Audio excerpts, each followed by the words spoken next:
It's Do Time with Pastor Steph.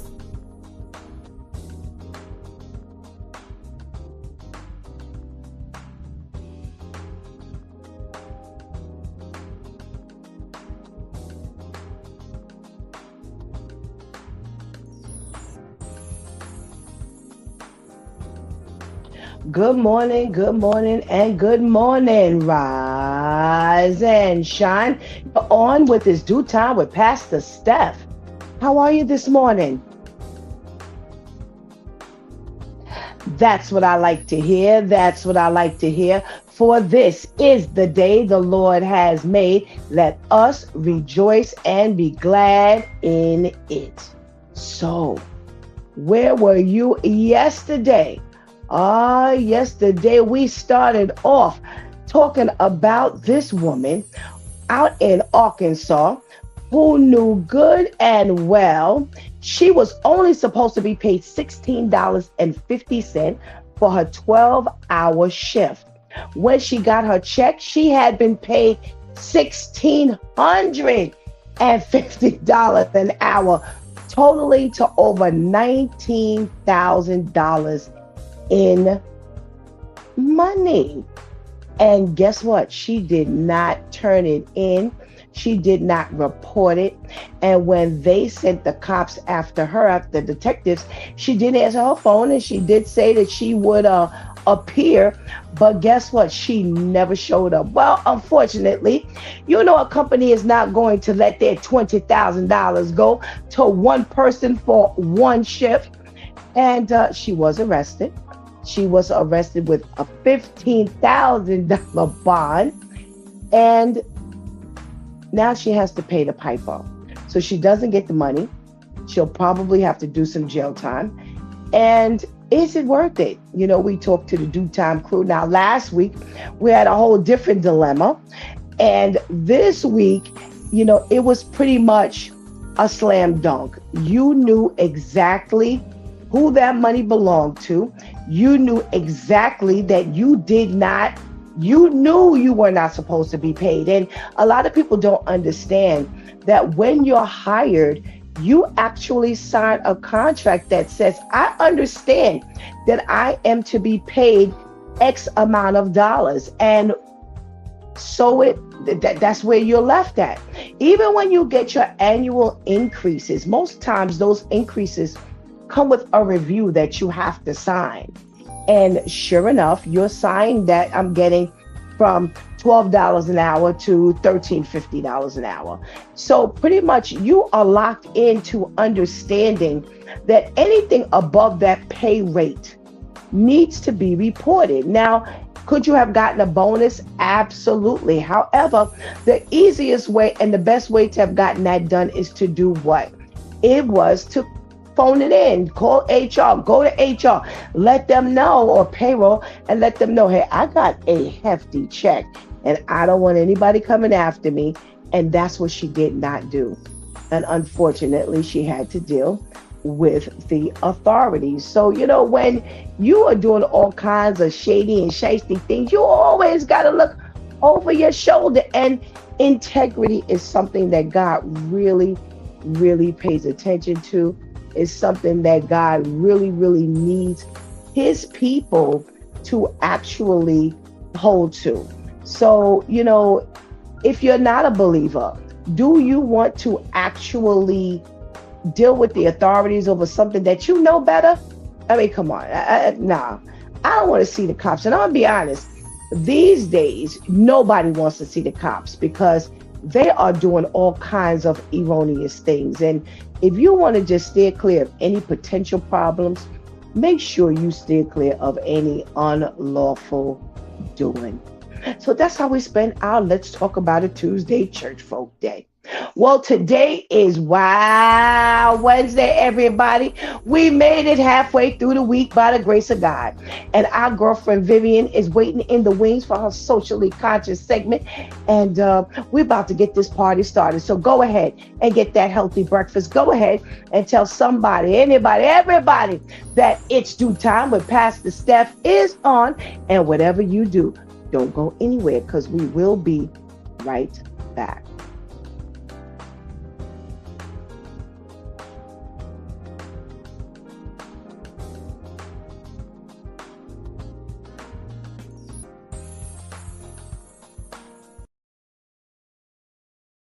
Urine looks like this in the morning, your kidneys are failing, and you have weeks to months before permanent damage. Here is what each color means, and when you need to get to a hospital immediately. Watch every second or you'll miss the warning. Don't forget to follow me, so you remember this when you need it. Pale yellow or clear means you are perfectly hydrated. You are good.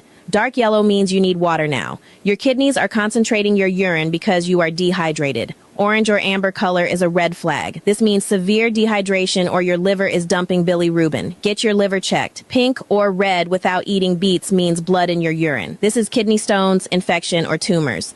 Go to a doctor today. Brown like tea or cola means your liver is failing or you have severe muscle breakdown. This is an emergency.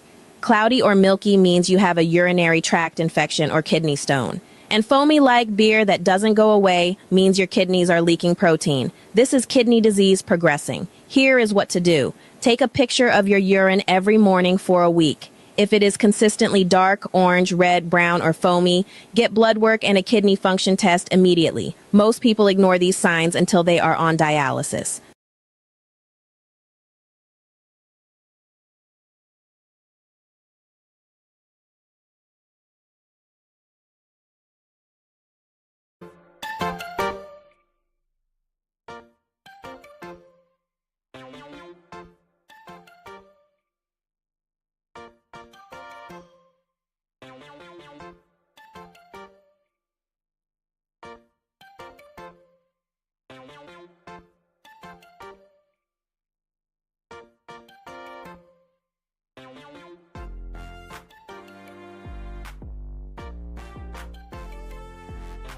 Hey, and good morning again. Welcome back to It's Due Time with Pastor Steph.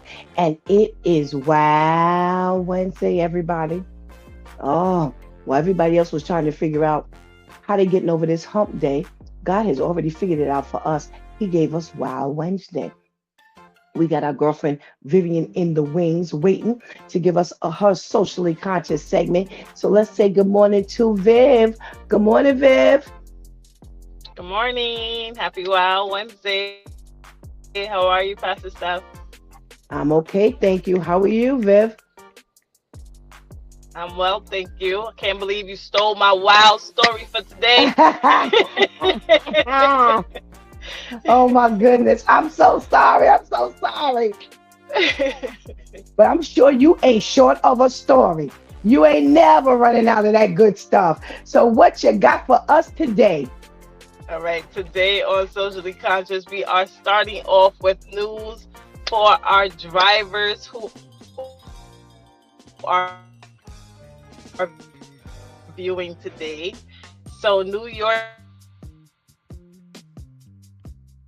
City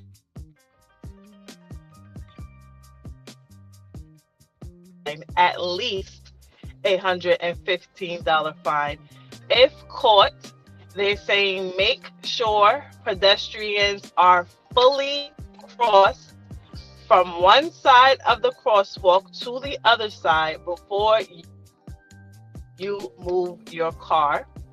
Although this may seem minor, it could lead to more tickets as they are cracking down on this rule. If you are not following it, again, you could be facing a $115 fine at the minimum.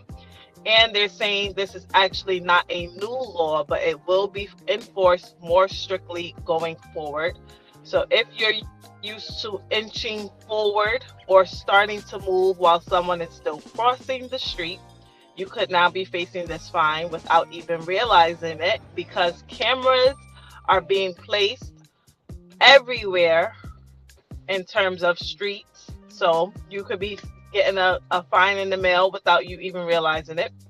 They're saying if you are parked or pulling up on the crosswalk, which blocks the crosswalk from people being able to utilize it properly, you could be facing a fine. If you're one of those people who likes to inch forward in anticipation of the light turning green and that impedes the crosswalk, you could be facing a fine. If you're one of those people who likes to speed up instead of slow down and prepare to stop when the light is yellow, you could be facing a fine. So make sure that you are practicing patience, because they are going to be cracking down on this law, and you could be losing out on a lot more money. Next, we've got our new favorite mayor, Mr. Mamdani, who just announced plans to open the city's first government-run grocery store. Reports say the first location will be in East Harlem, with the goal of making everyday items like eggs, bread, milk, etc. more affordable, especially for working class families. Now, here's what stands out. Anyone and everyone will be able to shop there. There's no sign-ups, no income limit.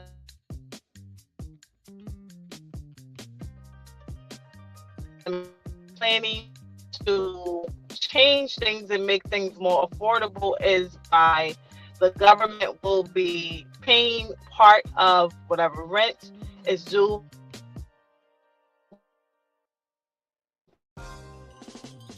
for these stores. They will be making low income apartment sort of thing. They're making sure that rent for these government owned properties that will turn into grocery stores will not be so high that the owners now have to supplement that by increasing the prices of their products. They're saying that by 2029, he hopes to have at least five government-owned grocery stores spread across the state. They will be accepting things like SNAP and EBT, but of course, not everybody expensive of a project, and it could actually hurt small local stores that are already struggling to keep their doors open. Others question if a few stores can actually make a difference in a city this big and who is already struggling this much. But then you've got people who think this is actually what New York needs. So of course the question is, what say you? And next we have a quick update on the Bronx Week story we told here just last week, I believe it was. They said that Bronx Week for 2026 was canceled due to budgeting issues, but now it has been announced that it is officially back on. Bronx Week 2026 is officially in motion. They say when the people heard the news,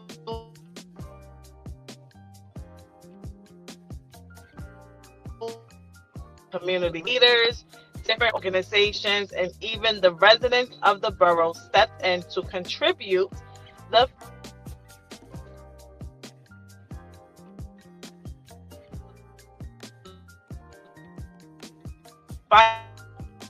finance that backing that can lead a back action. So shout out to the Bronx stepping up and making this week.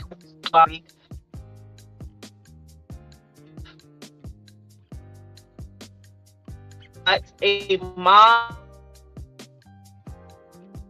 has gone viral after she says she structured activity has a bunch of teenagers and or young adults, and she took to social media pretty much trying to warn other parents of what she considers to be her mistake. She said that they were signed up for everything from dance to sports to musical classes, thinking that it would help them grow and succeed as they grew into young adults. It created unnecessary stress, exhaustion, and honestly, a lot of pressure on birth. She says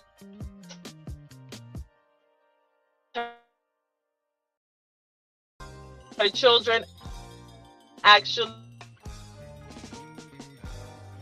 started she says they naturally chose their own activities and stuck to them because they actually wanted to be there. So she is warning parents from making the same mistake that she did. And the comment section was lit, as they say. You had some people saying that by taking your children out of organized and structured activities, you are going to be raising a bunch of lazy, good for nothing children. If they're not in structured activities, they would be wasting too much of their time. And then you had some people who agreed with her. So I thought this would make for good conversations because the children, we're always talking about our kids.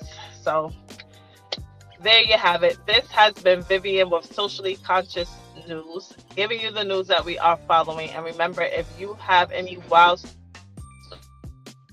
stories that you would like to submit, please feel free to direct message me on Facebook. My every Wednesday to find out if your story has been chosen. Thank you, as always, to our loyal viewers, and thank you, Pastor Steph. Thank you, Vivian. Unfortunately, we heard like half your presentation. You might be sitting in like some sort of a dead zone. So please just walk with me a minute. So the first story we had was about the pedestrians and the drivers in the driving in the crosswalk. The second story was Mayor Mamdani and the government grocery store. The third story was Bronx Week being restored. And the last story, I didn't hear any of the beginning of your story. So I'm just going to ask you to just give me just the beginning of your story. I got Mom went viral on social media, but I didn't get what you said right after that. I apologize. What did you say, please?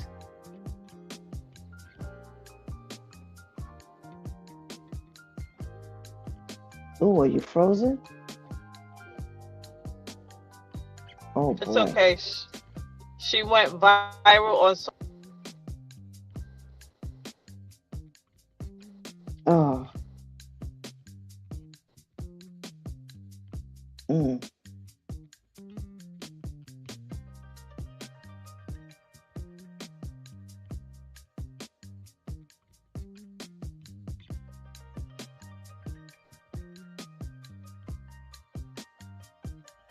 Okay, we had a very bad connection with our girlfriend Vivian this morning, so we're going to try to do the best we can with our stories this morning. I hate to miss Vivian's presentation because she's always got that good stuff for us.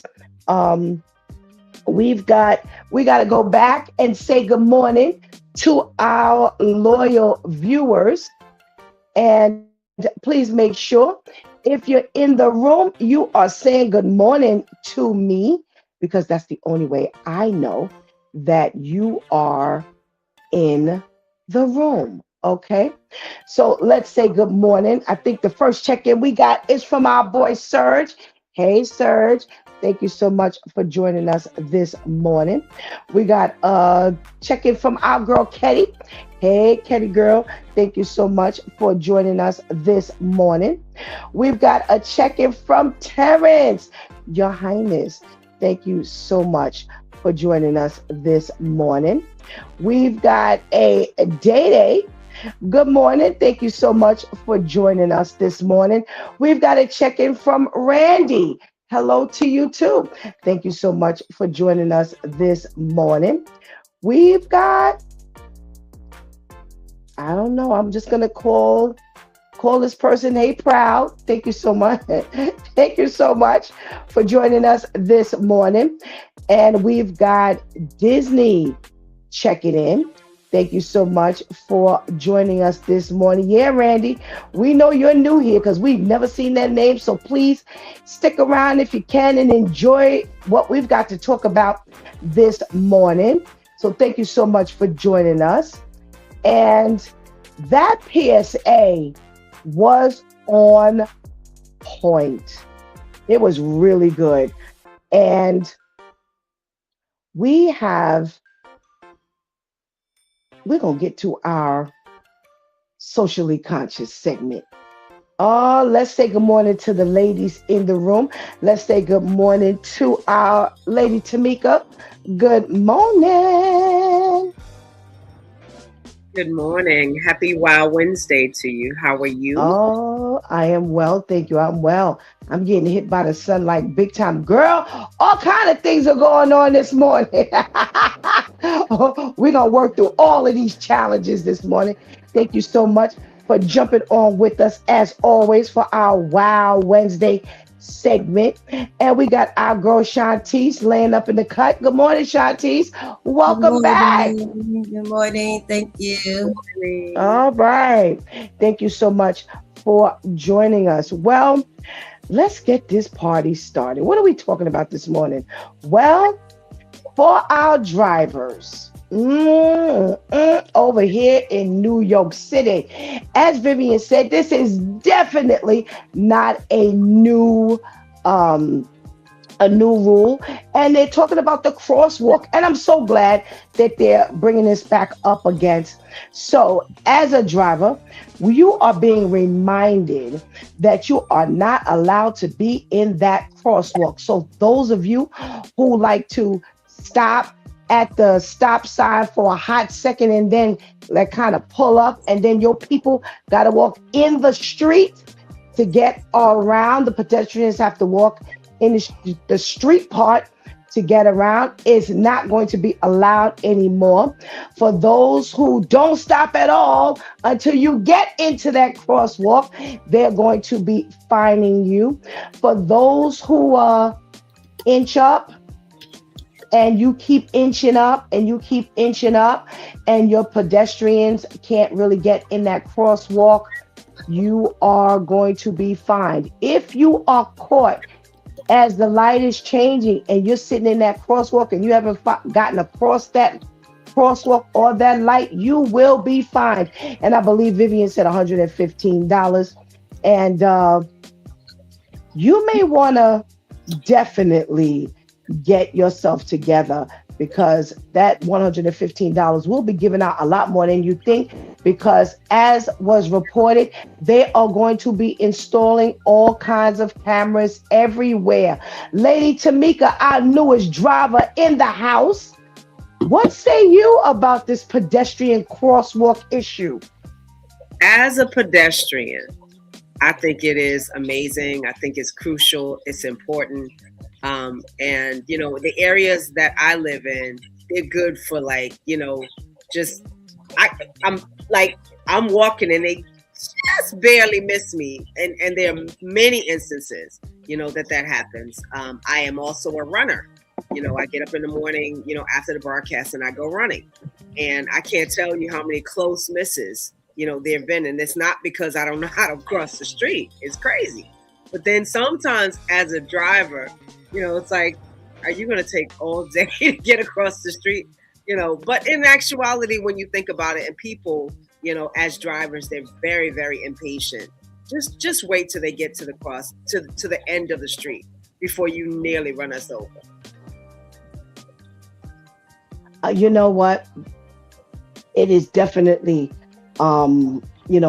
interesting that you're coming from a driver's side as well as a pedestrian side, because I don't think the drivers remember that they are pedestrians as well, Tamika.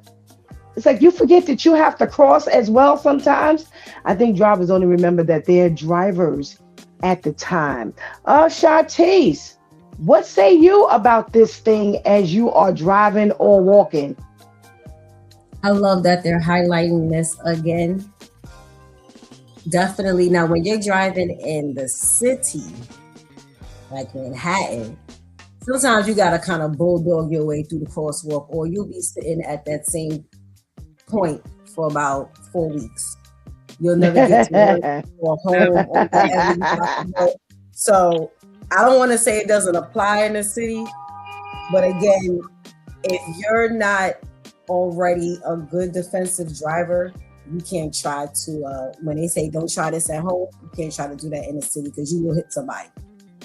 Because as Lady Tamika pointed out, you do have to, that's definitely one of those areas where you have to remember, you have to think as a pedestrian and a driver and a passenger. You have to look from all three angles. on a regular basis, I hate. I really try to be a lot more aware of when I'm driving through a yellow, because I don't want to get caught in the crosswalk, because I'm one of those drivers that's quick to try to back up if I can, because I don't want for anyone who is crossing the street to have to walk around my car. I hate, as a pedestrian, having to walk around your car, the stare down that I can drive. It's only by the grace of God they haven't just like floored the gas pedal and run me over, because the way I look at them, it's like, why am I walking around your vehicle? And 9 times out of 10, it's because you initially was not going to stop, but because you saw me coming, you stopped. Because no one stops at stop signs or anything anymore. So you really have to consider that you are, even if you drive everywhere, you still have to, even if you park in a parking lot, you're still a pedestrian, because that's still a street. Right, so you don't want to right. park in a parking lot and get out of a car, and now because someone is speeding their way into the parking lot, now they almost or do run you over. So I love that they're highlighting this, and I feel like the only way that it's really going to get under control is if they start giving you some type of financial penalty, like they stated. So kudos to them paying attention to something worth paying attention to. You know, this has really been a rule. This has really been a rule, y'all. This is not new. This has been a rule for the longest. It's been well over 2 decades. As a matter of fact, it probably could have been over 3 decades that they talked about like driving and being in the middle of an intersection or being caught in the middle of a crosswalk. You know, I don't know, Tamika, if you remember, but years ago, we didn't even have crosswalks. You just had the open intersections for you to walk. So since the crosswalks have existed, y'all, this has actually been a rule. They didn't put the crosswalk there for the cars to be in the crosswalk. That was the whole design of the crosswalk, for the pedestrians. So, you know, now that you've been reminded, and as a pedestrian, you know, I don't drive as much as I used to. And, you know, I tell everybody, I only got one speed. I can't run across the street.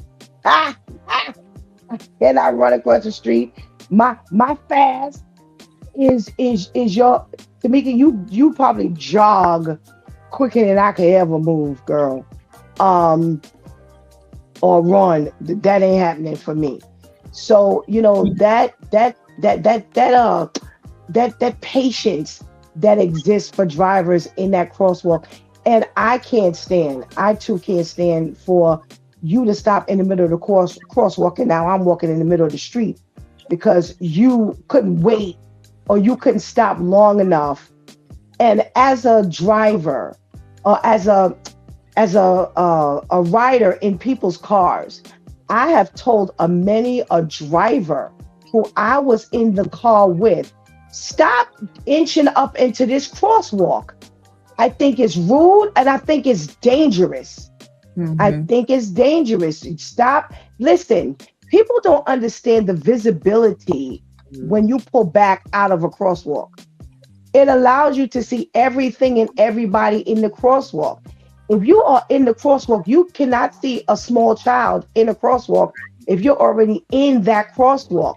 So there's some method to this madness of asking you to stay behind the crosswalk. And I can't stand for you stop at the crosswalk and the people start crossing and you start inching up. They're in the middle of the crosswalk. Where are you going? Just sit still for a minute. You know, I'm going to tell you something. You know what my fear is, y'all? My fear is somebody tapping that gas pedal and hitting it a little harder than you thought you were, and you now hit somebody in the middle of that crosswalk. It's worth sitting still an extra 5 minutes so that you can clear this crosswalk as a pedestrian. So I'm glad that they're putting all of these extra cameras, and they're going to be giving out a lot more tickets, because I think this has gone, people have gone buck wild. I think the level of patience does not exist any longer. And I don't think it's fair. I don't think it's fair. It's not just you as a car on the road, it's cars and pedestrians and bikes.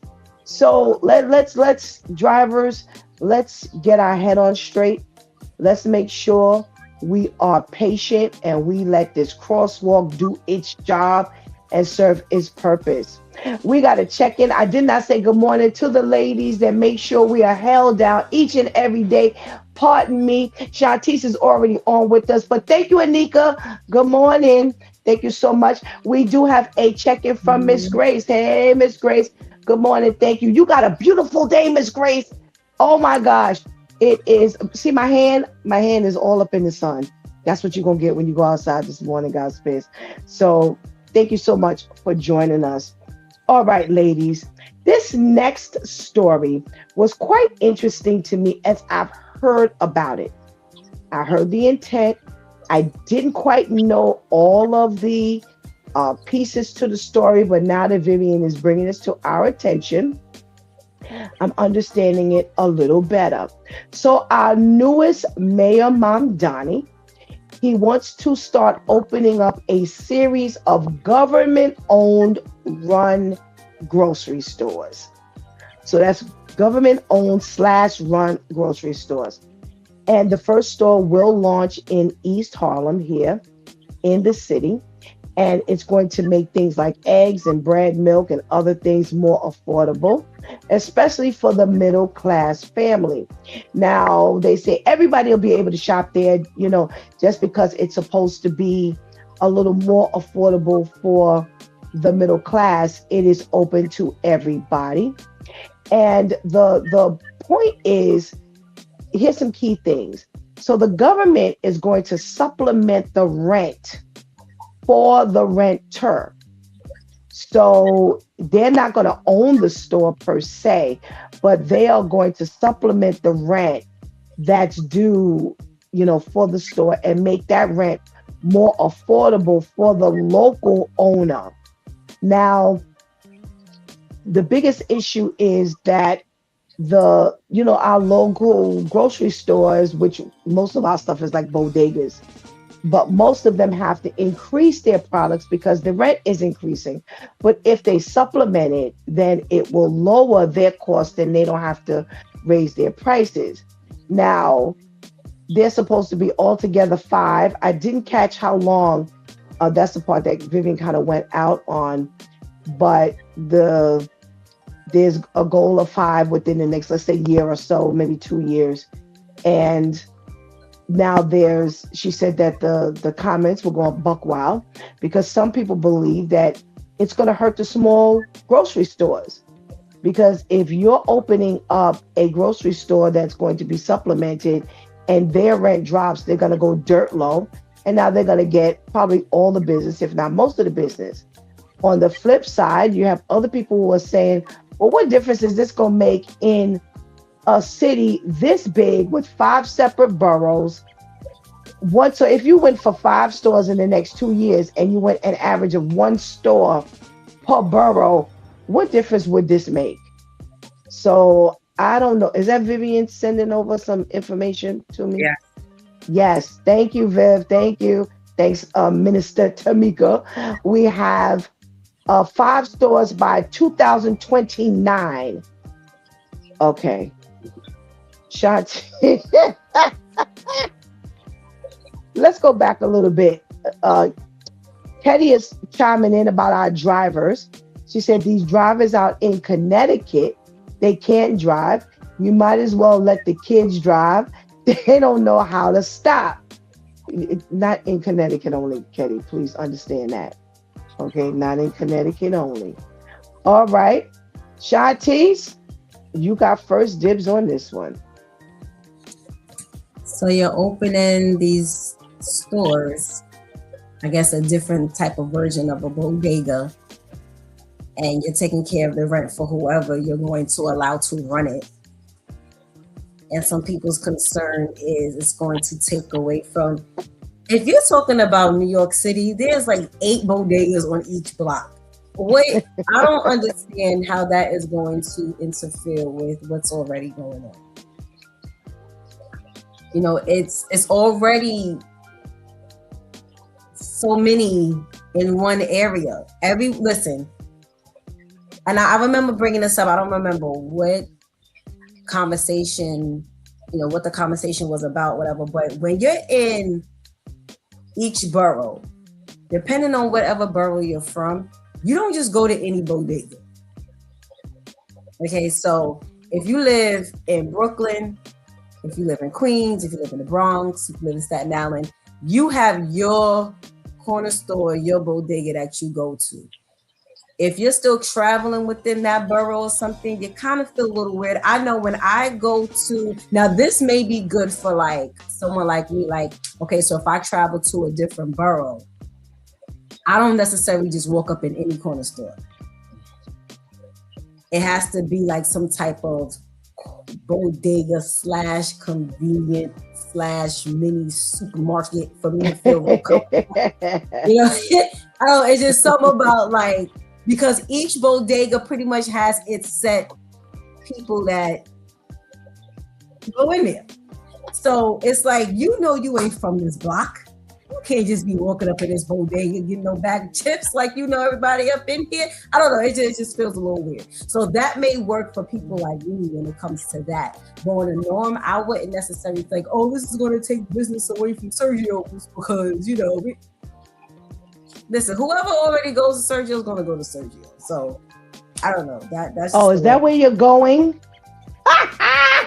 Yeah, I'm going to Sergio. I was so lost. I was like, where is she going? She's in the crosswalk. No, because you're not. I get it now. I get it now. Right. I do. I get what you're saying now. Millennials and Gen Z, you just can't be walking up in just any bodega. So this will be great. I go to another borough and I need a bag of chips or something real quick. I can walk up in there because this is like anybody. The tourists can come up in here. But when it look like that's just for those that 3-block radius, I'm good. I don't go into those bodegas. So this will serve perfect in those areas. All right, Minister Tamika. Shanti says she's only going to one store. What say you about the benefit of this government store? I think it's beneficial for those whom it applies to. We're looking at a situation now where it's in Harlem. I live in Brooklyn. I'm certainly not going to Harlem to go get it. But, they did say 5 stores by 2029. You'll see, we'll see where those stores are situated. And I do agree with Shantice on, which store you go to. There are a series of bodegas in my own neighborhood. And I walk past 2 before I get to the one that I really want to go to, because one has glass on the out. I'm not going to any bodega, any store that has glass on the outside. And I got to stick my hand in there to get what I want. Oh, the window, the 24-hour window. That's yes. Mine is not just on the window. It's on the store. The entire store is glassed in. And then it's encased in, and then there's the bars. No. Yes, the Compton bars. Yeah, no. Oh my gosh. Glass. So I'm like, okay, I gotta stick my hand between these 2 little things to make sure. No. I'm not doing that. So I'm gonna because there's nothing that you have that I need that you gotta slide through a bar. Even when we had they were doing that with the glass, I was like, nope, not going to you. Oh, you're your normal store. Okay, great. And so for those that it applies to for resources, once you find out, that's a good thing. I think, and then that's the other thing we don't think about. A lot of times we have what they call convenience stores, and they are bodegas, and you're not paying for the item. You're paying because it's convenient, because it's near you. So now, as opposed to paying, 25 cents for something, you're paying $1.50 because it's right around the corner. And then we think about the businesses that it can affect, because we know that, that's why they don't put Walmarts in certain areas, because they know that if you put a Walmart here, which is basically known for cheaper prices or less expensive prices, it's going to affect the neighborhood. And so I think that they need to be cautious about that, because as a business person, as someone who actually has been doing stuff in this area, yeah, it can affect what you do. And now, as opposed to you staying at the price that we've known you to stay at, why am I paying $5 for a pair of stockings when I could get, the $1.99 pair? That I think that would make a difference. Okay. Well, I don't agree with you, ladies. Okay, so maybe I'm not understanding. Maybe y'all are catching and understanding that I'm not. So Vivian made this clear. They are going to open the first government-owned grocery store in Harlem. And they will have 5 throughout the city in 2029. But what does that mean to me? If you live in a borough, let's just take Manhattan, okay? So we know they're not putting a government store in the city, let's say below 110th Street, east, north, south, or west. What does that mean for anybody who lives, if it's opening up in Harlem? What does that do for the people in Morningside Heights? What does that mean for people in Washington Heights? So what? It's a grocery store. Shartice is terming it bodega because that's like y'all have just described. It's so what? What is this one store supposed to do? I agree. That's what I said. It sounds like it'll be one of those like convenient stores. That's how, even with you reiterating it sounds like it'll be kind of like one of those bodega / convenience / grocery stores. That it would be great for. So it'll almost be like where one of those stores where you can also go pick up your UPS packages, where it's not as big to be a supermarket, but it's too big to be considered a corner store. And it'll I serve don't care. But that's what I said. I don't care. It doesn't matter, because whether it was that or bodega, when you got 90 on each block anyway, and you're used to growing up around that, what's another store? Right.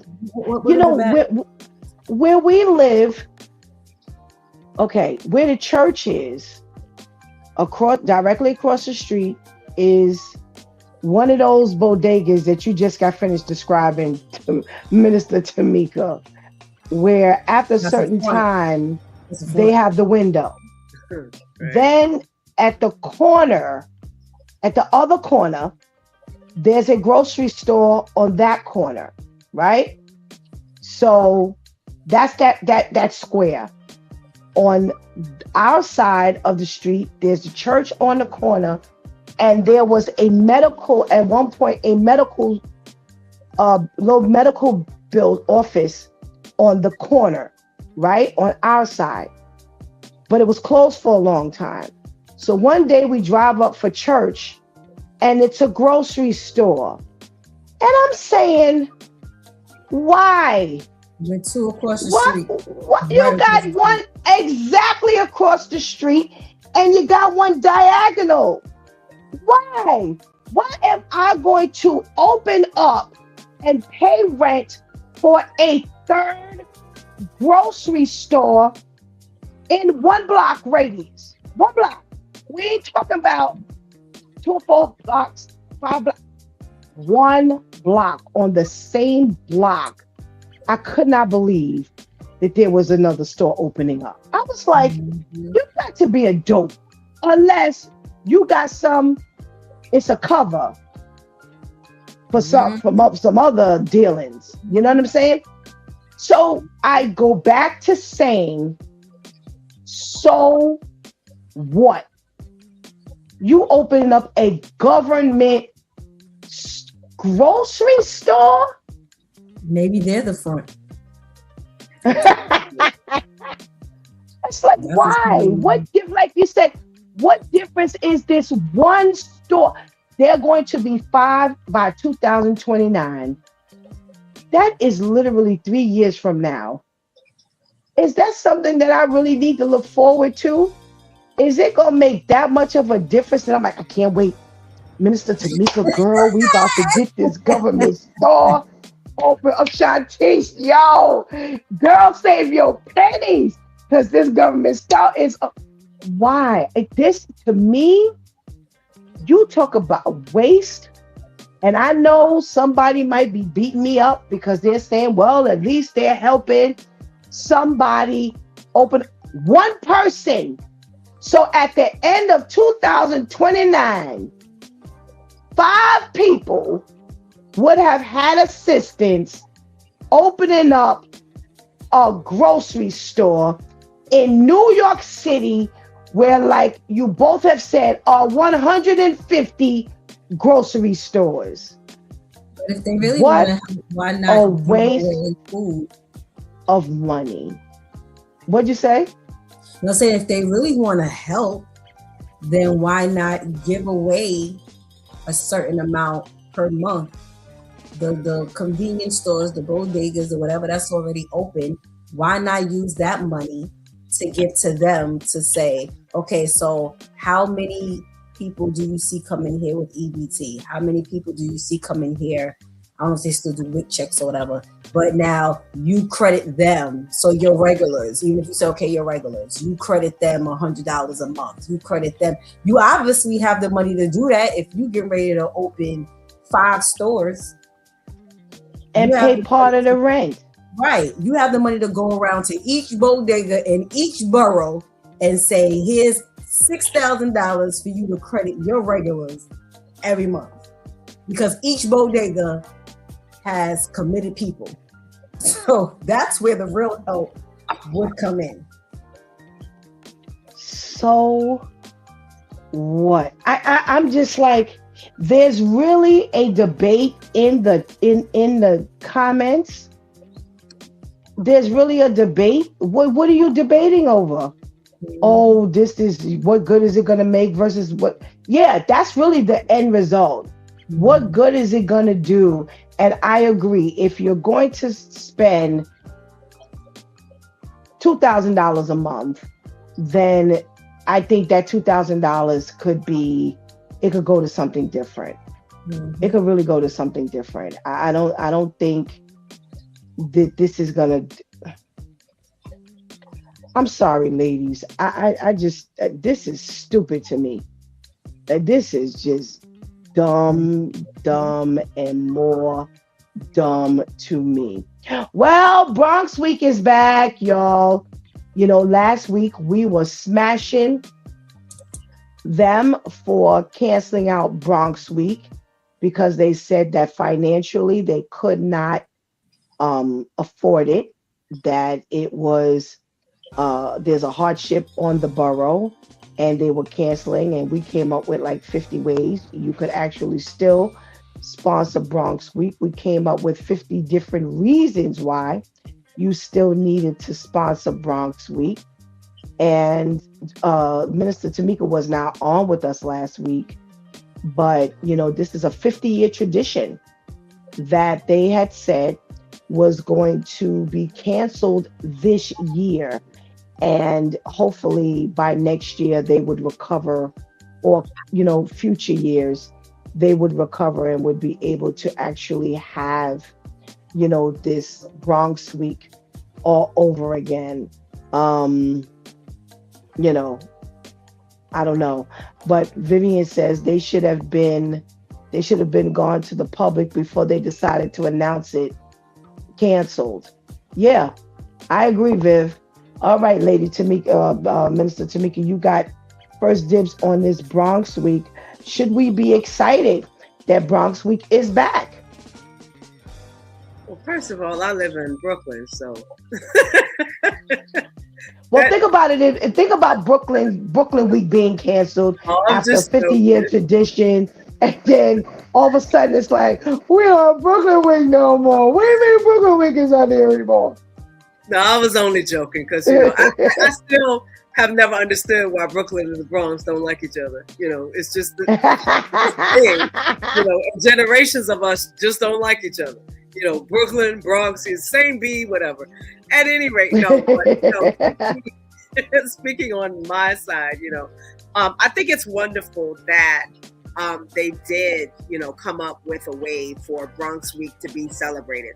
Every borough needs to have that time where we celebrate who we are, what makes us us, and I do believe, I agree with Viv that, why announce it canceled? You could have put out just like you put out that it's canceled, you could have put out information saying, we need resources for right. that benefit. But I am, happy, despite the fact that it's the Bronx. I am happy that they're able to celebrate their borough. All righty. Thank you for having a heart for the Bronx, you Brooklynite. Right. So, Shantice, you were one who was annoyed last week with the fact that Bronx Week was being canceled, and you thought that they could have done better by the Bronxites. What say you this week? I am happy to hear that it is back on again, giving them some positivity and something to look forward to. I just pray that if they don't pay for nothing else, that they got their security on lock. If you ain't got no food, if you ain't got no porta potties, just make sure it is on high alert with the manpower for regular police attendants as well as security. And there are some really, really, really amazing security businesses out here. So I'm really praying that they really take that serious. Because you're talking about getting a bunch of Bronxites together. Yeah, he's doing that. And I was just looking as you were speaking, Pastor Steph. I went on the website that was posted really quick, and I see they have a Bronx Bowl. They have some things that I would like to attend. I'm like, okay, well, I was born there, so I guess I can go and celebrate a little bit. But I'm really, really happy to hear that they took it serious enough to revisit their decision and their resources, and they're able to make this happen for yet another year. Because they do have some really good things. They have the Bronx Walk of Fame and all of that. So they have a lot to look forward to. Okay. I thought you were going to say something that I was thinking. So several things come through my mind. So, of course, I was one who was upset because I felt like they could have done better. You had all year. You had from 2025 to 2026 to figure this thing out. There's no way in the world you're going to tell me you don't have enough money to sponsor this event that has been a 50-year tradition. And number two, I think Vivian, to her point of it should have gone public, before they went public, they should have, kind of put it out there to different entities. I think that was their goal. I think their goal was to put it out there so that it would kind of force, people to step up, opposed to you saying, hey, we need the support of the community. If you would like this to go on, that should be something that automatically goes out from year to year. So I think maybe that was their ploy, to try to get people to jump up and do something, including the residents. So if we make you think it's canceled, then maybe you'll come up off your dollar and make it happen. What I thought you were going to say was, I hope y'all don't go there and now there's a bunch of crime. That's what I thought you were going to say. Bronx is the borough with the most crime. Yeah. And, we talked last week about, for those who do toe the line, this Bronx Week Festival would really boost, their emotional and mental state because they've gone through so much. But I hope y'all don't get out there now That's what I'm and saying. now If they start cutting up. yes. Forget about the security. Forget about the security. Because they could have possibly canceled this thing. They shouldn't even need security. If you understand what I'm trying to say. Yes, you need security because that's just the nature of the beast. But y'all should be so well behaved that y'all should make these people think y'all ain't never got to bring security out there because you're so happy that they have quote unquote restored this festival. So that's my thought. I hope y'all don't get out there and now there's a bunch of crime and all kinds of nonsense. And now these people regret, even having this thing after 50 years. Because despite the crime rate in the Bronx, they still have been having the festival. So don't ruin it. Don't ruin it for yourselves. Don't trash this opportunity. I don't honestly think now in a week, y'all all of a sudden no, they weren't gonna cancel it. Nah, I don't believe them. I believe that was a ploy to just try to get everybody stimulated, and that they wouldn't have to put out as much money if everybody else put out the money. That's just my thought. That's just my crazy thought. So thank you, Vivian, for sending in clarification about our wow story of the week. So it's a woman went viral on social media after posting a video saying she regrets putting her kids in so many structured activities when they were younger. So she now has several older teens, and she has basically warned parents not to make the same mistakes as she did, saying to give the kids more free time. And there were quite a bit of comments in the comment section that basically said, if you give kids free time, you're basically raising a bunch of good for nothing, lazy children. So that's the debate, whether we have structured activities and that would help your children, or to kind of let them choose, because I did hear Vivian say that part, let them choose their own activities, and then they would enjoy them more and do more. So Shantice, what's your thought on structured versus kind of let them, give them options, but don't mandate that they're in anything?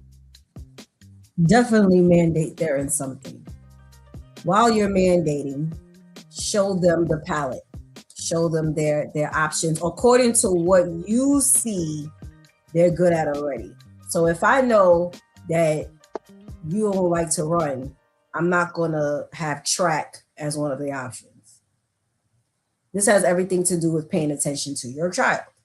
So if you're talking about an adolescent where, they're still really coming into what they like, their habits, and you kind of lay a few different things out to them, that's one thing. If you're talking about your preteen, teenager, by then you already know what they're good at, if they're pushed a little bit, what they may like, what they want to do, but they just don't want the discipline or anything. So you still show them options, but you kind of streamline the options. But there should definitely be a mandated something that you do, because as we see, free time means this all the time. This is free time. Mm-hmm. Free time is not picking up a book. Free time is not, let me go talk to mommy and daddy. Free time is not, let me go bother my big brother or big sister and get on their nerves and get beat up because I'm in their room reading their diary. That's not free time. Free time is this. And now you'll know what they doing, what they watching, who they talking to, what they listening to on this. That's free time. So it should definitely be mandated. But now you as a parent need to take the time to sit with them and present those options. Maybe have them in a few different things. You may not have to have them test a few different things out, because if you're paying attention enough and if you're collaborating with the Lord, He's going to tell you what to put your kids in. And then everyone can run off into the sunset. But it definitely can't be this let them choose, because this is what they're going to choose. This now becomes on the list of extracurricular activity, Roblox, and whatever else they play on these devices. Okay. Okay. Well, thanks again, Vivian, for sending in, a clarification. I not hear, maybe she said it, but is there a reason why she's regretting putting them in the structured activities? Vivian didn't put that here. I don't know if she said it, but it's not saying it here. It's just saying that she regrets putting them in so many structured activities. Is it because she thinks that lessen their options and autonomy? I don't know. Minister Tamika, what do you think? Which side are you falling on? Structured, and the reason why I say that is free time, too much free time. We have a lot of adults that don't know how to function structured. They're just all out, all sorts, and it's because they didn't have the structure to begin with. They were willy-nilly as a child, giving them too much free time. If you just let children be and not give them the structure, you find them out there doing TikTok all day. These dances that look like they having convulsions. Like I was at someone's house and they let their child watch Bluey.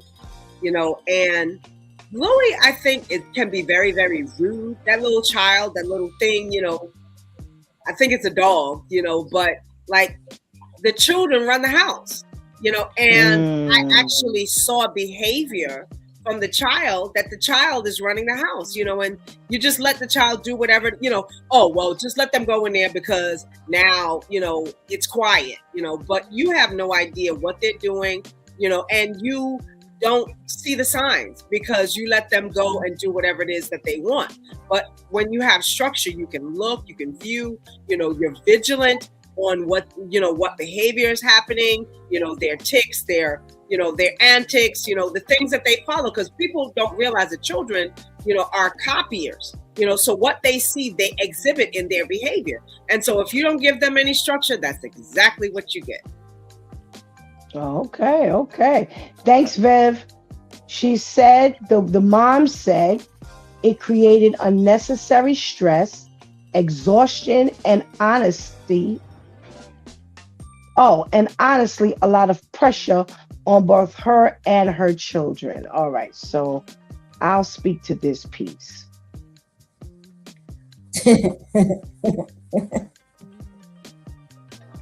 Like here go. Okay, so clearly you didn't have a plan. Clearly you didn't have a plan. So I have 3 girls. All right. And one of my benefits are they're not stair-step kids. But there is a benefit to stair-step kids because everybody's together and everybody kind of move together. One of the downsides to my thing was you had Shantice, who came first. She was an artsy girl. 5 years later comes Shawnice. She's a bookworm, so she didn't need to be out and, doing all of that. She loved reading books and stuff in the house. And then 8 years later, you had Tamasia, who was the artsy girl. And she was in everything. So Shantice, I followed around, had activities, for her based on the arts and what she liked to do. Tamasia, by the time Tamasia came along, they had done a lot of implementation of after school programs and a lot of activities. Again, the arts in the after school programs. And what I spent a lot of my time doing with Shantice and Tamasia was constantly going out to their shows and things like that. Even as Shantice got older, she sang with a group, so we were constantly out when they went, to perform and things like that. You control the narrative. I don't understand. I'm gonna give. I don't get these parents. I just don't. I just don't. I was a single mother and I was not Wonder Woman, but it just when it seemed like back in the day your head was on different. And Tamika, you grew up with, in my era, not too far from me. We got a little age difference, but it ain't that much of a difference. And your parents just had their stuff together. They didn't do a whole bunch of complaining and all stressed out. And it's like, why are you stressed? You're the one who plans everything. You're the one who you lay it out. So like Shati said, who likes what, what everybody is good at. And I just come from a mother who I don't care what I did. My mother was, oh my God, my mother was there till the point where I was an adult. And I mean adult. My mother passed, I was 55. And up until she got sick in 2000, she really got sick. She got sick in 2020 is when she had the minor stroke and really she became limited. And up until then, as an adult, I didn't even give an event and she wasn't not only there, but she was working there. There was never anything I was in where she wasn't there. So I come from that. So as the girls were performing and all these things, you kind of went. And I was a working mother and I was a mother who had my own stuff. But I was at no point stressed. So I don't understand this stress thing. We have these parents now, they call them helicopter parents. And they put their kids in everything. And they don't have a life of their own. They spend their life running the kids around. I'm sorry, we're not doing that. You ain't running me ragged. I don't have you for you to now run me ragged, or I'm so worried about keeping you in everything that I can't breathe. You control, I'm serious, because that's what's happening. You control the narrative. If you yourself had your own life before these children, you integrate them into your life. You now have the children, now you become integrated into their lives. This whole unnecessary stress, exhaustion, and honestly, a lot of pressure on both her and the children. Then what were y'all doing? What were you doing? Were you traveling to Egypt? Help me understand what was going on. Because whatever you're doing should have been local. And as your children got older, they should have been, a little more independent. And as they got older, shouldn't they be traveling together and things like, I don't know. A lot of complaining from parents these days that we as parents didn't do back in the day. Tamika, was your mama a complaining mama? Absolutely not. And she made effort. If I was in a play, she made it. And I feel like this lady, she didn't want, if you give your children free time to do whatever you want, you don't have to show up for their games. You don't have to show up. Right. Oh, it's too much stress because when I get off of work, I got to go, support, those types. She didn't want to do that. So that's why she's saying unnecessary. Unnecessary? This is your child. What means unnecessary? It doesn't make sense to me. I don't get it. Not only that, if you look on the flip side of her saying, I like that point about the fact that, hey, if I let them kind of have free time, they do what they want to do. I'm not mandated, like you said. I'm not regimented. But here's what I want to say about this free time. Free time equals Bay Plaza.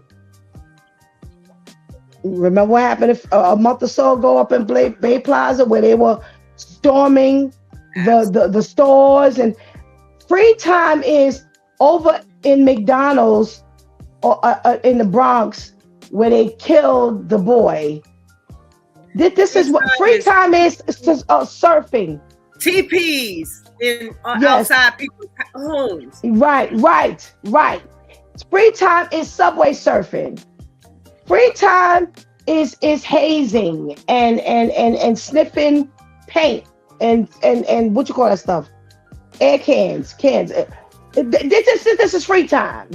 Say what you used to always say, Pastor Steph. Idle time makes for an idle mind. Idle mind. Yes, you have you all over the place because now you get involved with everything, and I'm just not understanding this issue with these new parents who are complaining about everything. Every single thing they complain about. We got a check-in from our Pastor KL. Hey, Pastor KL. He's saying, hey, Shanties.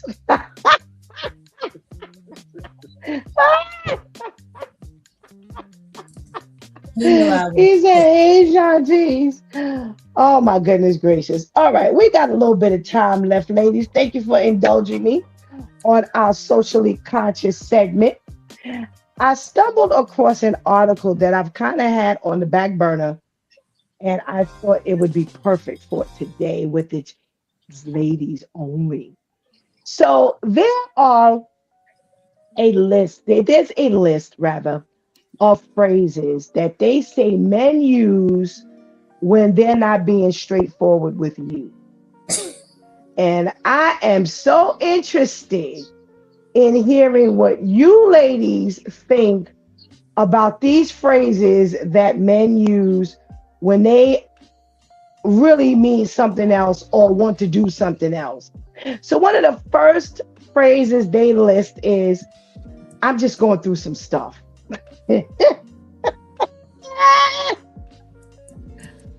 Ooh, Tamika, what could that mean? I'm just going through some stuff. You don't want to talk about whatever it is that we're having this conversation about. So as opposed to us finishing this conversation and getting it over, oh no, I'm just going through some stuff. So that's supposed to quiet me? Absolutely not. For some female, it may be, oh, okay, he's just going through some stuff. But what it does, it just minimizes it for the moment. Because the way that we females work is, okay, you're going through something. Okay, so today is the day that we have this conversation. Because basically it minimizes it for a moment, but it has to be revisited because in her mind, we're still not resolved. So I'm just going through something for a moment. Okay, so you let it lie for a week. In the back of her mind, she's still, processing. Okay, you're going through something for a moment. All right, so I'm gonna let it go for a week. We revisited it. You can't just keep using that thing because you're gonna have to eventually talk to me. Because otherwise, it's gonna be a lot worse than what you think. Ooh, baby, Shantae, what do you think when he starts saying, "Listen, I'm just going through some stuff"? Okay. You ain't got nothing going on. You probably ain't got no job. Listen, we gonna talk about this now, or we can minimize the talk. Because Lady Tamika said a week. I'm supposed to hold on to this for a week, and I don't even know what this. I don't even know what this is. Somebody told you wrong. We might as well pull this plug right now, sir. We ain't got. And considering that now I have officially entered the middle-aged people group, I ain't got no time to be waiting a week.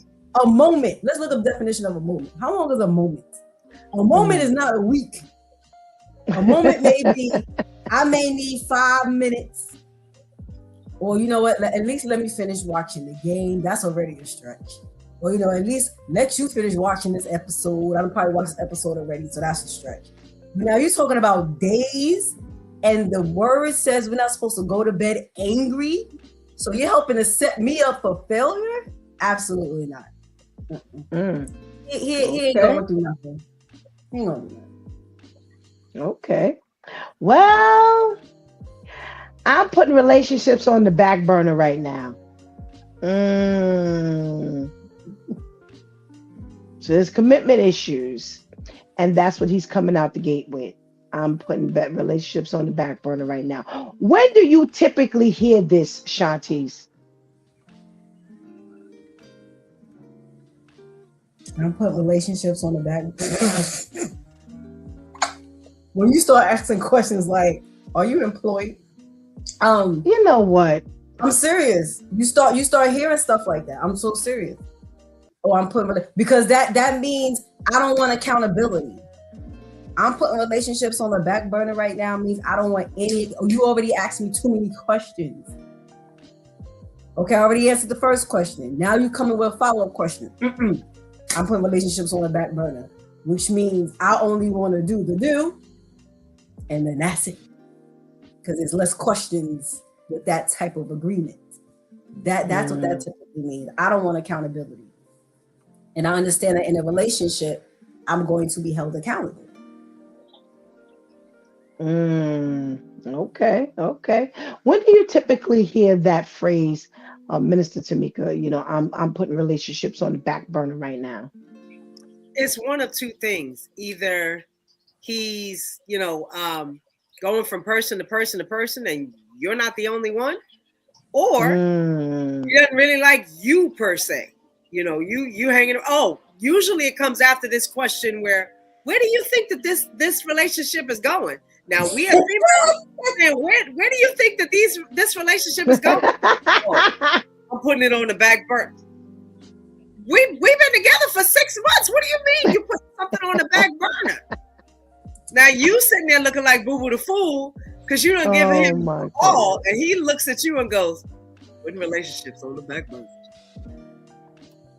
Not the Barry White voice. That's the struggling with the allergies voice. Pastor KL says, that's good, Shantice. Hit him with the word.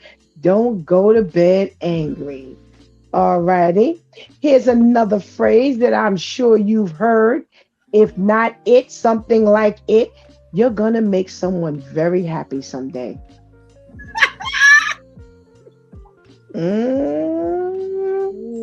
Lady Tamika, what we talking about? You're going to make someone very happy one day. Kim don't want you. Those are clear signs that he's. We understand.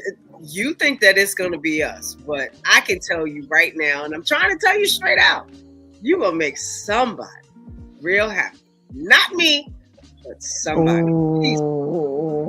Please heed the sign. If he's telling you that, it's a clear sign. You ain't got to read between the lines. It's right there in black and white. Move on. Please move on. You're going to make someone very happy someday, Shantice. Who's going to make me happy? I agree with Mr. Tamika. That's his way of putting you on the back burner. Say, I don't want that. I don't want you to make me happy.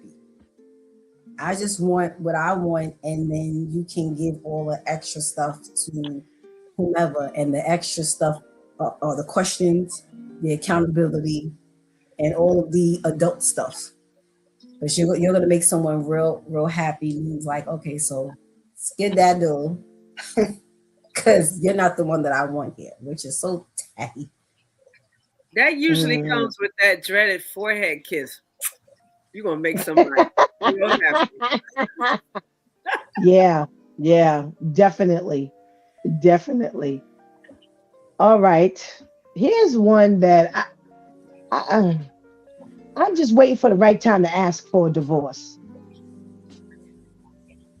Or that's the saying? That's what she that's the phrase. I'm just waiting for the right time to ask for a divorce. Mm-hmm. You just asked for me. You come on first. Shantice. You just asked for it. How you say that like you ain't just say it? So what kind of conversation is supposed to come from that? I'm waiting for the right time to ask for a divorce. I mean, there's never really a right time. You might just pull a Band-Aid off and say that this is what you want. But for you to hint around to that is so corny. It's like how you try, as they say in the street, you try and be low with it, but you're not really low. It's like, I don't even know, like, what kind of response would you expect a woman to get, or anybody, the woman to give you after saying that? Okay. I think I'm gonna weigh in on this one if I don't hear from Tamika. Lady Tamika, what you got? He's checked out a long time ago. He's, picking up the kids, buying the groceries, blah, blah, blah. But he's holding on for something. There's something that's still keeping y'all connected, whatever that is, whether it's, we're grown folks, whether it's intimacy, well, not to the heart, sex, or whether it's something that they do, that one thing that's holding on. And he's literally dangling by a thread. But he's just saying to you, I'm just waiting for the right time. Maybe it's finances. Maybe she makes more than him, so he's holding on for that reason. But he's dangling by a thread and something. He's just waiting for the right time, whatever that is. Whether it's the decrease of sex, the decrease of finances, whatever that one string is. When that breaks, he's out. Okay. I believe this is a response to the last phrase. Pastor KL says, when he says that, he has gotten what he wants and moved on. We got to check in from Shakira. Hey, Shakira, long time no see. Thank you so much for joining us. Good morning. Good morning to you. All right, so ladies, I'm going to put, not you two ladies, but I'm going to put you ladies kind of like, I'm going here, in other words. Let me put it like that. Why are we having this conversation? Why are we even dealing with a man who's married? We should really be at that point in our life right now. That's where we should be right now. We should find value in ourselves greater than dealing with a man who is married. Oh, I thought you meant that's what he was saying to his wife. Right. I was looking at it that way as well. Oh, so he's saying that to the side chick? Well, that's the way I took it. I didn't take it where, why would you say to your wife, I'm just waiting for the right time to ask for a divorce? Have you been hearing? Why would you say that to your wife? Have you been hearing these men out here? That's boring. Well, maybe that's my disconnect, because I ain't never heard of a man saying to his wife, I'm just wait. What kind of, I ain't never heard that before, y'all. Y'all didn't met some men I ain't never met. I'm just waiting for the right time to ask for a divorce to the wife.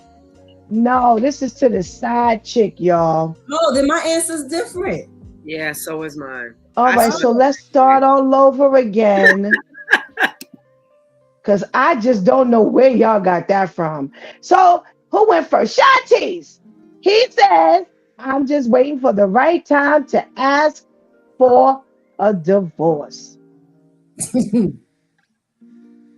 Bruh. You ain't just, so you put a pacifier in her mouth. If I say this to you, because they don't just say that to the side chick once. That's a statement that is said for their whole 3, 4, 5 year entanglement. That's what he's saying to pacify you. And yes, if you are dealing with someone who has to ask someone else for a divorce, then yeah, you hearing that is going to be music to your ears. He's not getting, that's just to hold you over until he gets the next side chick. It ain't ever gonna happen. That's just a pacifier. She said till he get the next side chick. Okay. Yes. All right. Well, Pastor KL is drinking from the same Kool-Aid y'all drinking from. Because he starts off by saying, this comes when they become empty nesters and there's no longer a connection. When do you have the conversation with your spouse? I'm waiting for the right time to ask for a divorce. Gosh, I guess I'm so, and I read the caption. Actually, each of these phrases, they have like a caption underneath. So I'm so glad I'm not the one who's like losing my mind because the first thing they said was, I'll read it to you. They said, these are instances when men who have unhappy marriages are typically speaking to the side piece that they want to hold on to. You should have led with that one. Who in the world says to their spouse, I'm just waiting for the right time to ask for a divorce? You know, people are crazy nowadays, Pastor Steph. No, y'all are crazy right now. Who said that? Y'all been hanging with Pastor KL too long. No, because guess what? Not too long after she says, I love you, she going to come across either a post or something. Well, and I'll let y'all, I promise you, I will, if that's the case, I will. Y'all will be the first ones. Y'all will be the first ones to know about it. And I'm going to say it on the air. I'm not calling you Tamika. I'm not calling Shanice. I'm not calling Pastor KL. I'm going to say it on the air. Guess what, y'all? I done ran into, I promise y'all I will. Pastor KL says he needs to get a new answer too. He said he ain't getting no divorce. All right, Lady Tamika. Go ahead and give your new answer, girl. That's exactly what I thought. You know, he's just dangling the carrot. You know, every time you get ready to do something, I'm just waiting for this, you know, for the right time. You know, if you planning on leaving, you're gonna leave. This situation of you got your cake and you eating it too. And unfortunately, the side piece doesn't realize that you just cake, you know, and when he's not hungry, when he's, you know, or when he's angry with the wife, he's eating cake over here. When he's tired with the girlfriend, he's eating cake over there. And I've seen relationships that are so crazy, you know, that he can leave for weeks on end from the wife, stay with the girlfriend. Then when he's tired with the girlfriend, she done made him mad, he goes back to the wife. And oh yeah, they definitely play that game. Crazy. You just cake. Yeah, they definitely play that game. Running back and forth. All right, hold on. We got a comment. And then what gets me is women are arguing over the man. Have you lost your mind?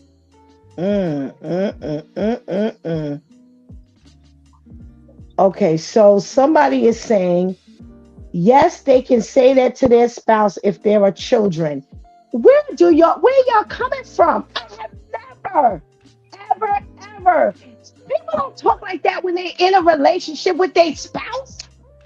What movies are y'all watching? Oh my gosh. Y'all even got y'all even got the viewers drinking y'all Kool-Aid. Wait. Look what Pastor KL put. Look what Pastor KL put. Yeah, he starts off by saying, I'm signing off. I will not take this abuse for free. He says, ask Apostle Ernie, what else do you do with it? First she was a minister, then an evangelist. Now she's an apostle. You know what? Oh my goodness. If you ask Pastor Jeff, he would tell you that. Yes. Was he didn't either minister to him, they related to him, or somebody didn't said it to him before. Yes. You know what, Lady Tamika, I'm going for Pastor Jeff. As soon as I hang up from y'all, I'm calling him and I'm asking him. I'm gonna give him that phrase. I'm gonna remind you. Did you ask Pastor Jeff? I'm calling him right as soon as we finish, and I'm asking, if you have children, let's go with the last comment. They say that when they have children, you're looking at listen to me. You're going to, if you're talking divorce with your spouse, you're not saying I'm waiting for the right time to ask, or you will say I'm waiting for the right time to divorce. You see the difference? That's what you say to your spouse, because that has been said. Listen, I'm just waiting for the right, especially, let's go back to the children thing. You're absolutely right. People have said Yeah, well, just waiting for the right time for us to divorce, but not waiting for the right time to ask for a divorce. You know, Oh so Harlem Lord, Night. You know, remember the what scene Harlem Night? when he called and one of the kids picked up and he said, "Put mommy on the phone." You went on the phone and said, "Hey, this is so. I ain't never come back home again." Listen, crazier things have been said. Like I said, I think the phrases are getting kind of a little twisted. Definitely in a marriage, they will say, "I'm waiting for the right time to divorce." Right. Yeah, I have. they are Yeah. definitely saying that because, like it was said, like Pastor KL mentioned the empty nesters. The other viewer said, when there are children involved. Oh yeah, that's very common. Listen, don't talk to me. I'm just waiting for the right time to get up out this marriage. I'm just waiting for the right time to get up out this situation. I'm just waiting for the right time for us to divorce, but not waiting for the right time to ask Okay. for a divorce. I got So I think that's where we're kind of crossing over, where we're getting a little, we're gelling the two. All right, here's a weird one. We got a couple of minutes. Here's a weird one. You're prettier without makeup. When he says that, what does that mean to you, Lady Tamika? I think he's being honest. You know, a lot of times we look at things from our perspective. I've seen a female say, "How do you like this dress? I think it blah blah blah." Wait a minute, you didn't even give a breath for him to answer. I've also seen, a woman that for some reason on social media, she's got her hair done, she's got her makeup, she's got her outfit, and she asks for opinions. And then when the men give their actual opinion, I think you should not wear a wig. I think you should, you've got too much makeup. She's not listening because she already felt like, oh, I look my best. And now you say, I think you look better without makeup. She's losing it but he told you his honest opinion. Sometimes we do things that we think look good. Right, I've seen women with these eyeliners that go all the way over here. And what is that?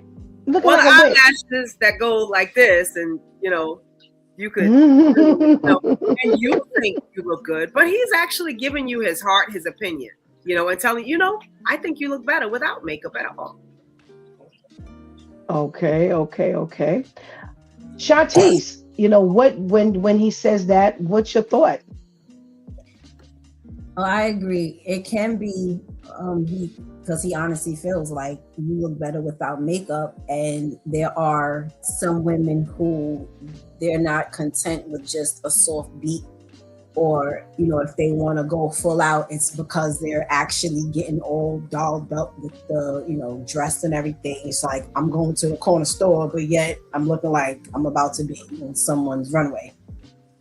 And then you have men who say that because they want to confine you to them. So I don't want you out looking good, and now you're pulling in other men, even if you don't want to, but other men are now looking at you and they're attracted to you. I don't want you to have that kind of attention. So I'd sooner say to you, oh, you look better without makeup, or you don't have to do all that dressing up. You don't have to do to keep you as modest and plain and basic as possible, because in his mind, it could be, well, not too many men are going to be looking at you. Okay, yeah, I do agree with both of you. It could actually, based on who he is, he could be complimenting you, because a lot of men will tell you, you're beautiful. You're beautiful without all that stuff on. And like Lady Tamika said, hey, you feel all dolled and glamored up is the way to go. And the man that you're with is admiring just you, just as you are, opposed to, like you said, Shanti, some of the dominant men, hey, if I could keep you kind of low key, ain't nobody else looking at you. That could be his angle. Pastor KL says that's better than saying, I only like you with makeup or a certain wig. He's attracted to someone else. Or you look like a clown with makeup. And I've heard some men say that to women. You Mhm. look like a straight clown, or she looked like a straight clown. So it's Mhm. all about, men and their taste a lot of times.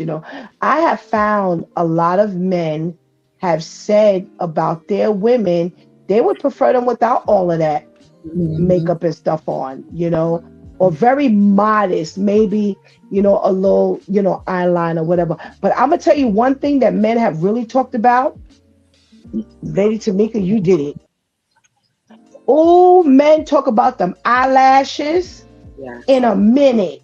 In a minute. They're like, yo, what is with the I can't even see her eyeballs for the eyelashes.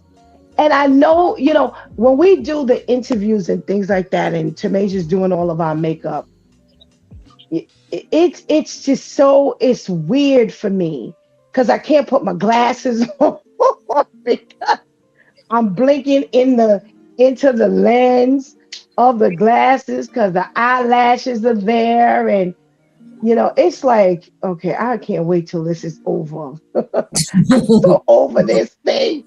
I'm already flipping my eyes. But men, one of the first things men will talk about are those eyelashes. The Mhm. next thing I find that men will talk about are the wigs and the Mhm. weaves. Yep. That's number two. That they talk about the eyelashes a lot quicker than them weaves and them wigs, but that's coming. It's like, what do you need all of this wig and weave and long hair down to your butt?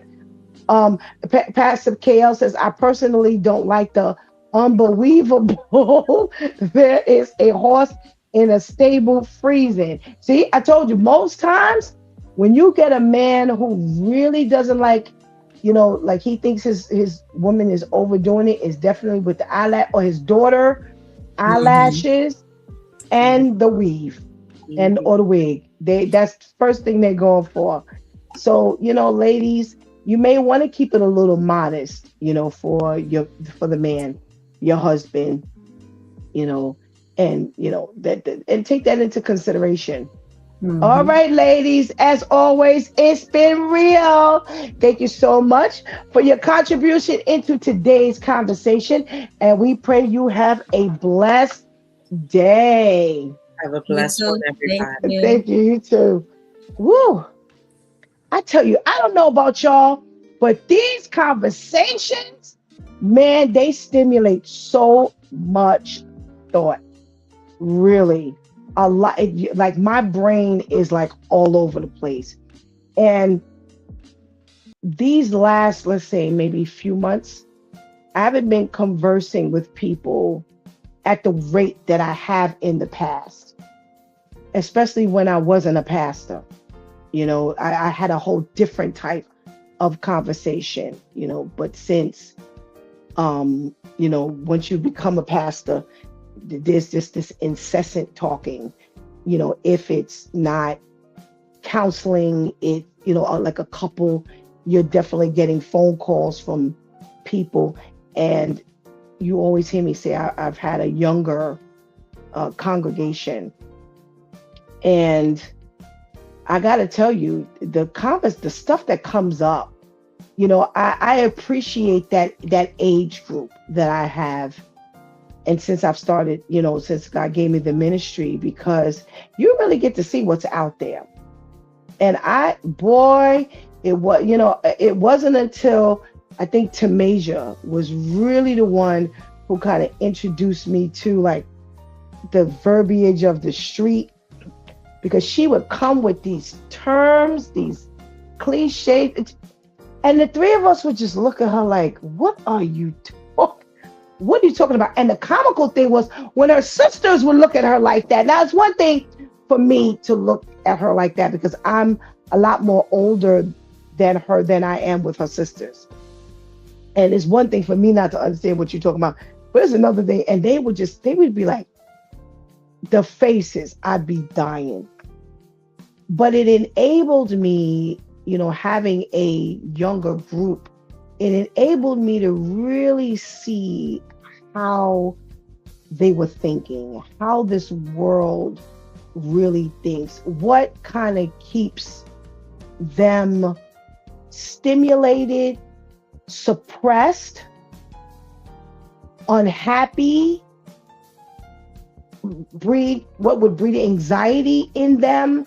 I tell you, the conversations have been amazing. And I have 3 very vocal girls. They are nothing like my nephew. You have to cipher anything out of him. Though these 3 girls, you ain't got to say, but, and it's all spilling out. You know, I think the middle one speaks the least. But the oldest and the youngest, they had no problem just speaking. And again, it allowed me to really hear and get a close up of what this world is really looking like, how different the millennials and the Gen Zs are to us, and the X's and the baby boomers, my mother's area. And I deem it a blessing because it allowed me to become a lot more versatile, than I could have ever been, because I just wouldn't have known what I know. And that's how I'm able to say to you so much, because I actually listen a lot to what they're saying. And even when they are not talking that directly to me, I'm listening. If I'm in the room, I always tell them, if I'm in the room, I'm not missing much because I'm listening, and I'm not ear hustling, but I'm listening for what are the concerns, what's stressing you, like the mother that Vivian talked about this morning. She's stressed, and years ago we just did, like I said, we didn't get stressed like that. You just rolled with the punches and you just did what you had to do. It was no, this gonna stress me out and that's gonna stress me out, and this is too much and that. No, you just went with the punches and rolled with the punches, and you just did what you had to do, and you just hope for the best. And for those of us who went to church, then you kind of trusted God, so it's a real eye opener when I hear things, and when I hear these phrases that men use.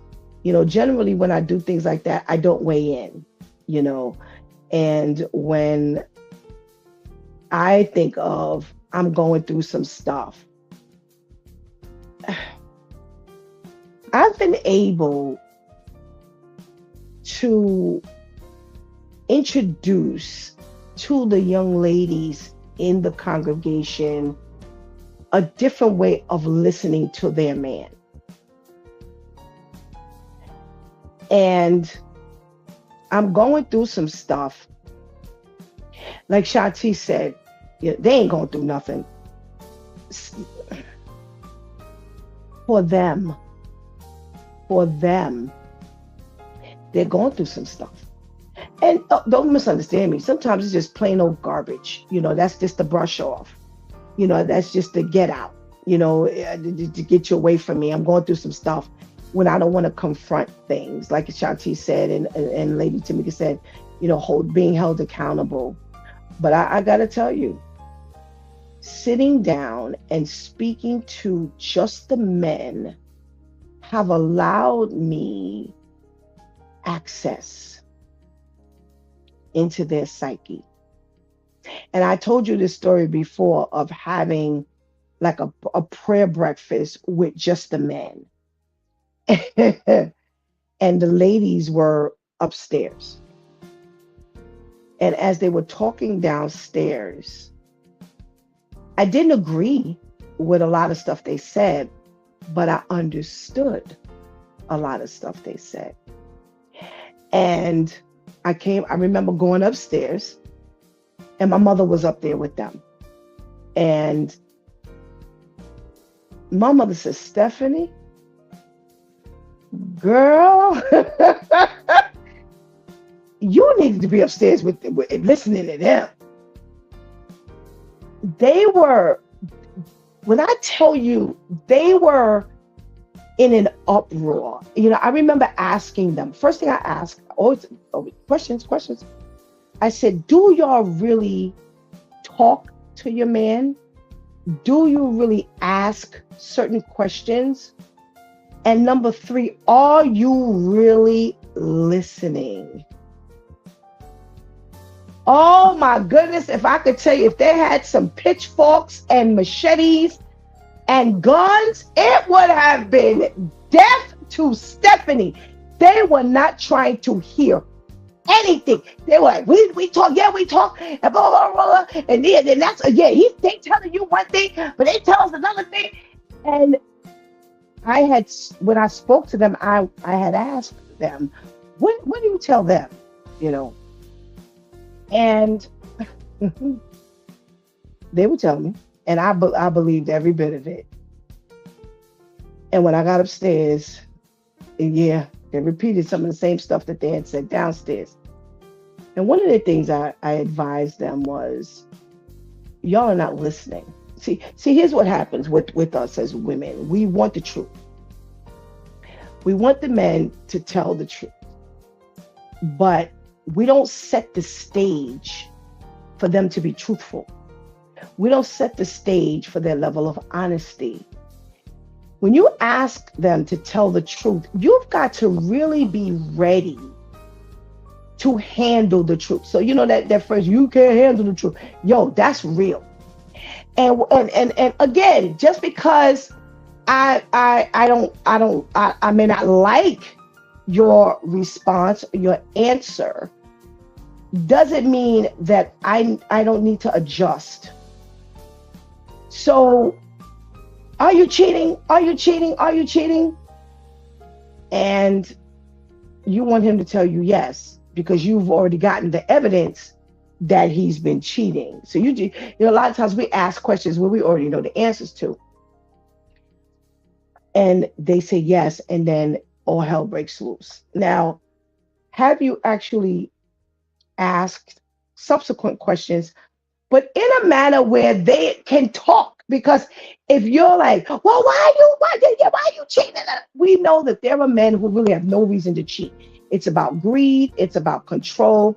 It's because they really have not settled in. Even married men, a lot of times they have not settled in to being married emotionally, mentally.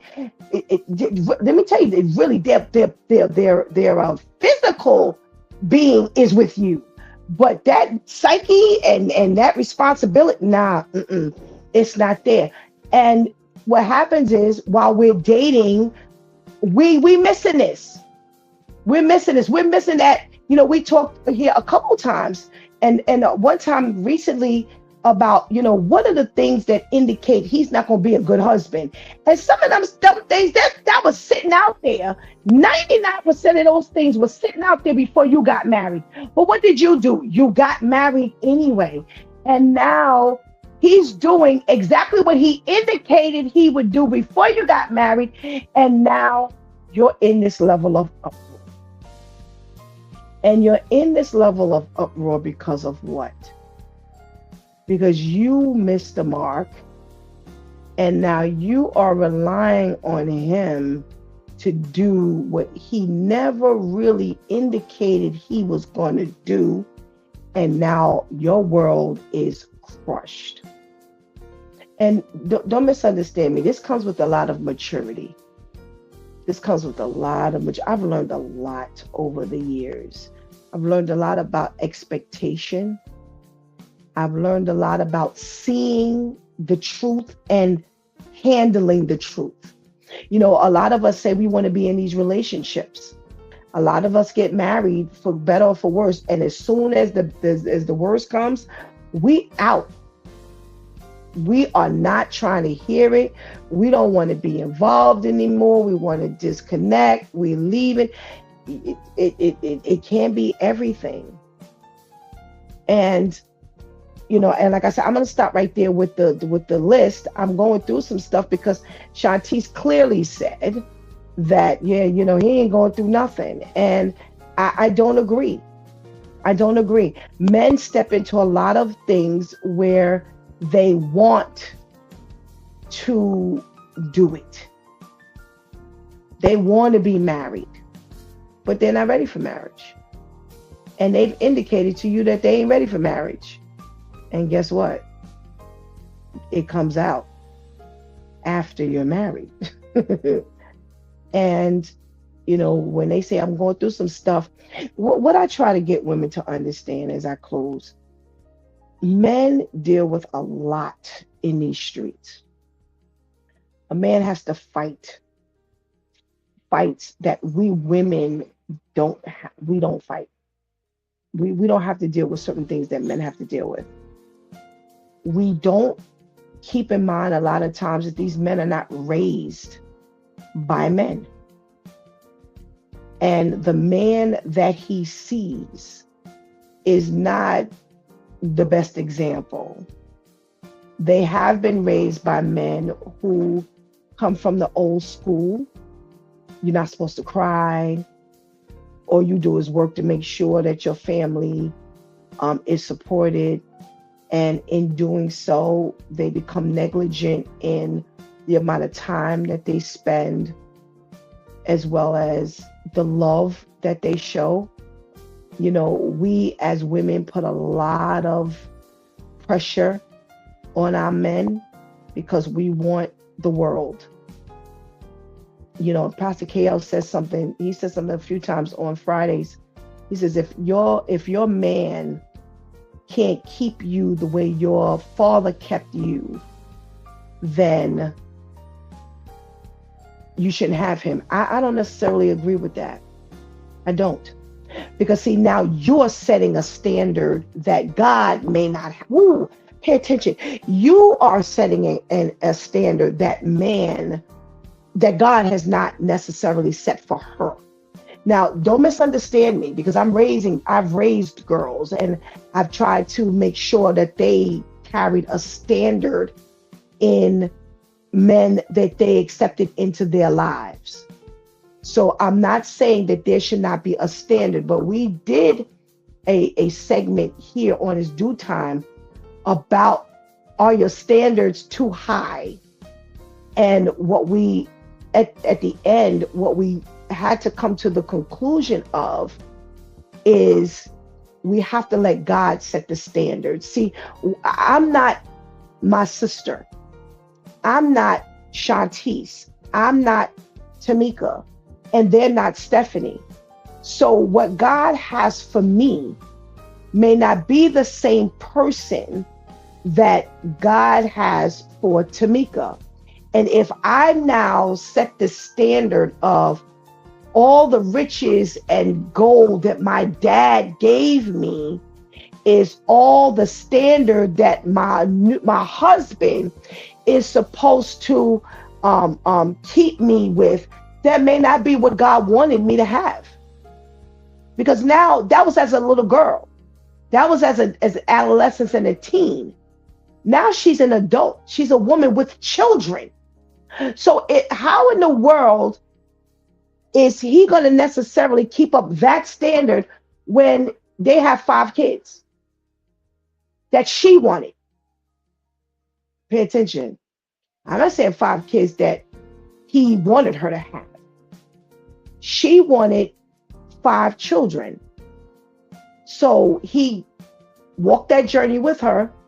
But now, what does he have to do to give her the life that her dad gave her, but still be able to maintain that family, support that family? And now they got 3 girls out of the 5. So now dad is now supposed to be the husband, father that wife had, and be that great dad to the 3. No, y'all better check this stuff here. And Pascal, I hope you still listening. I'm sure you and I gonna talk about that thing. But be careful of the standards. And that's what I mean when I say talking to the men downstairs and talking to the ladies upstairs. Some of them weren't raised by dads. Some of them weren't. Can I be honest? If I think about it, majority of them weren't. And the couple that did, their dads weren't great dads. Their dads weren't good dads. And guess what? I don't know why those dads weren't great dads. Were they not great dads because they didn't have a dad to set the example? Were they not great dads because their dads were decent dads, but they decided to be their own man and they did? You understand? So that it's just too much to consider than to just put this regulation out there that if he can't keep you the way your dad kept you, then you leave him alone. That's just a little too much. It needs to be some level of balance. It needs to be some understanding as to she needs to go to God, and she needs to allow God to prepare her for whoever he's going to send her, because the Bible tells us he who finds a wife. So she's supposed to be in an ever getting ready posture, always growing and becoming versatile, becoming open-minded, becoming welcoming, because she doesn't know who she's going to get. I have seen women make a whole lot more money than the man, and they have a fantastic relationship. So if she was supposed to make sure that man kept her the way dad kept her, then what would have been of that marriage? And I've seen marriages where the woman had to really bring him up, and they had a great marriage. And I'm talking about marriage 50, 60 years was a really good marriage. 30, 40 years, really good marriage. But she had to put out a lot more to make that marriage a really good one. You ain't putting out a whole lot when your mentality says, oh, you're gonna have to keep me the way my dad kept me. Then what's she doing? That's not their dynamic in that marriage. No, we have to really be careful of of women, ladies, how we listen to our man. Some of the stuff they say is straight junk. Some of the stuff, the phrases were straight junk. There was no accountability. They didn't want to be involved. They wanted out. This, I'm waiting for the right time to ask for a divorce. Yo, you ain't got no business even having this conversation. Find more worth in who you are than to be somebody's side piece. So he ain't got to tell you, I'm waiting for the right time, and you ain't got that expectation in him. Well, he was supposed to be ending his marriage. Don't even get involved. Don't get involved until he becomes detached. And if there are little strings that keep him attached to that marriage, whether it's the children, whether it's community property, whether it's still strings of his heart that's connected to her, regardless of what it is, you ain't involved with him. You wait. If that's who God wanted you to be with, everybody ain't gonna come to you fresh. They ain't never been in no relationship. They ain't never been married. Some of us are gonna have to get men who have been married before. So make sure he's detached completely before you even begin that relationship with him. Find your self-worth and let him know, I'll wait. You come talk to me. We ain't talking while you married, because that's how we get to, I'm waiting for the right time to ask for a divorce. No, leave him alone. Don't even do the friend thing. Just leave him alone, because these things graduate into an emotional connection that you cannot separate from. You got a million other people you can become friends with, you can get involved with as far as interaction. You ain't got to get involved with him. Leave him alone. Hi and bye. That's it. And I know that ain't that is not. Yes, it's real. It can be done. And this is some stuff we're gonna have to do in life that's gonna be real difficult. But make sure you do it for your own salvation, for your own sanity, for your own peace of mind, for your own comfortability, for less anxiety in your life. So there's a lot of stuff that comes out of these conversations. And this is hopefully one that you can take away from this conversation. Listen to your man, because you need to be able to determine whether this is junk or whether this is valid, or if it's a little bit of both. God will definitely give you the discernment. You've been watching It's Due Time with Pastor Steph. Join us Monday through Friday from 7 a.m. to 9 a.m., where we discuss matters of the heart, mind, and spirit. As you go through your day, be sure to set your mind on things that are above, not on things that are on the earth. They will only serve as a distraction. Remember, prayer changes things. It's Pastor Steph signing off, and I want to thank my Due Time crew, the ladies, for always coming through big time. Thank you for hanging out with us and helping to keep that chat room alive. Please do not miss this opportunity to just develop that relationship with Christ and give him your life right now. Please do not miss the opportunity to strengthen that relationship with the Lord right now, because later is not promised to any of us. Until tomorrow, God spares, where is Therapeutic Thursday. Until then, I love you.